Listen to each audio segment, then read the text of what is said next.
आज़ादी के बाद की ये बात है। ललितपुर जिले में रहने वाली एक सीधी सादी भोली भाली औरत कृष्ण की बहुत जबरदस्त भक्त थी। उसने अपनी भक्ति का यही गुण अपने बेटे में भी डाल दिया था। वो तो दिन रात कृष्ण की भक्ति करती रहती थी। उसने अपने बेटे को भी कृष्ण मंदिर में सेवा करने के लिए लगा दिया था। उसका बेटा भी अब जवान हो गया था, लेकिन वो औरत बूढ़ी होने के बाद भी दिन रात कृष्ण को याद किया करती। कोई भी काम बिना कृष्ण का नाम लिए नहीं करती। बिना कृष्ण को भोग लगाए खुद कभी नहीं खाती। उसने अपना सारा जीवन कृष्ण भक्ति में अर्पण कर दिया था। एक बार वो अपने छत पर सो रही थी। सुबह सुबह घना कोहरा होने की वजह से जब वो जागी और नीचे उतरने लगी तो उसे कुछ दिखाई नहीं दिया और वहां से वो सीधे धड़म से नीचे गिरी। इतनी ऊंचाई से नीचे गिरने की वजह से उसके दोनों पैर टूट गए और वो अब चलने फिरने में सक्षम नहीं रही। काफी दवाई करने के बाद भी उसके पैरों की हालत में कोई सुधार नहीं हुआ और बढ़ती उम्र की वजह से उसकी तकलीफ और ज़्यादा बढ़ गई। उसको एक जगह से दूसरी जगह जाने के लिए रेंग कर जाना पड़ता। जहाँ पहले वो रोज मंदिर जाकर कृष्ण की पूजा किया करती थी, अब उसे 4 कदम की दूरी तय करना भी मुश्किल हो गया था।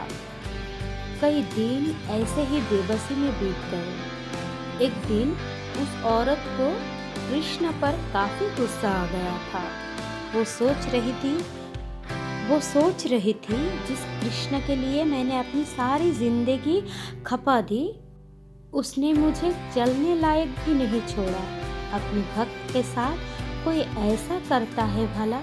अगर ऐसी ही बात है तो मैं भी वही करूंगी जो कृष्ण ने मेरे साथ किया है। अगर मैं नहीं चल सकती तो कृष्ण को भी नहीं चलने दूंगी। औरत ने कृष्ण की मूर्ति के पैर तोड़ने का ठान लिया।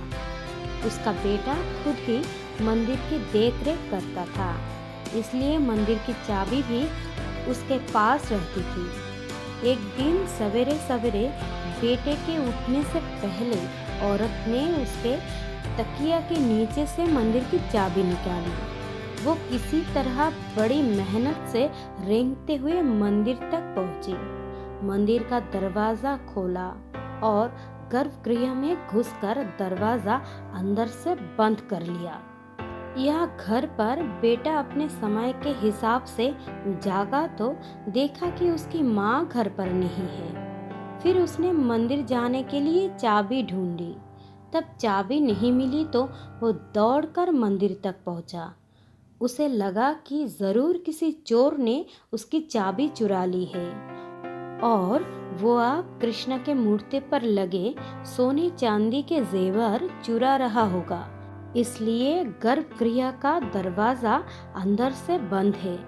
काफी देर तक दरवाजा खटखटाने के बाद जब अंदर से दरवाजा खोला तो बेटा और वो सभी लोग जो वहां पर इकट्ठे हो गए थे ये देखकर हैरान रह गए कि जो बूढ़ी औरत पहले ठीक से खड़ी भी नहीं हो पाती थी वो एकदम स्वस्थ और अपने दोनों पैर से चलकर गर्भगृह से बाहर आई। सभी के पूछने पर उस औरत ने अपने साथ घटित हुए इस चमत्कार के बारे में बताया कि कैसे उसने अपने भगवान से गुस्सा होकर सिलवटे से उनकी मूर्ति के पैर तोड़ने के प्लान बनाया और उसके लिए उन्होंने गर्भगृह में घुसकर दरवाजा लगा लिया। तब भगवान खुद उसके सामने प्रकट हुए और उसे रोकते हुए कहा कि आप मेरे पैर मत तोड़िए, इससे अच्छा है मैं आपके पैर जोड़ देता हूँ। और जैसे ही कृष्ण ने उसके सिर पर हाथ रखा तो वो बिल्कुल स्वस्थ हो गई। भगवान कब किसको कैसे प्रसन्न होंगे कोई नहीं बता सकता।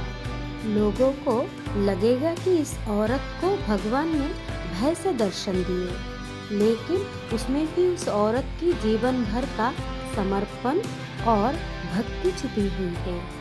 तो प्रेम से बोलो जय श्री कृष्ण।